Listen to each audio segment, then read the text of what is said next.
का रे वय ते कुत्रं द्यायचं होय ना? अरे मायचं काय रे बाबा? मग अरे बाबा ते लहान होतं तर माझ्या घरात आणलं त्याला भाकर खाऊ घातली. हे आता घरात राहायचे सारे लोक माझ्याच नाव मुंबू राहिले. ते लोकाला डसून आलं ना. तुला डसलं काय रे? त्याच्या इथं ते कुत्र त्याच्या नावाचा रिपोर्ट देत सुतीने येतो. अरे बाबा आता काय त्या कुत्र्याला डस म्या म्हटलं काय? हे नको सांगू. डॉक्टर साहेब नमस्कार. आपल्या घरी ते कुत्रं होतं एक हा. 2-3 झाड डसलं काही करता येईल का त्याचं? त्याचं काय करताय? म्हणजे दाता गीतं पाडता येईल काय? दाता तर पाडता येते. तुम्ही पकडत असाल रिस्क घेत असाल तर तोडून टाकू. नाही पण ते एकदम पोचणीच नाही ना. आपल्या घरी राहिलं म्हणून राहिलं ते. मग त्याला मारून टाकता. नाही हो बाबा मुक्या जनावराला मारता काय? मग काही उपाय नाही. काहीच नाही, त्याला सोडून टाका तुम्ही.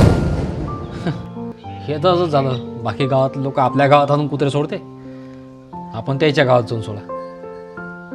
मग आता पाहतो मग काय होते. हो या.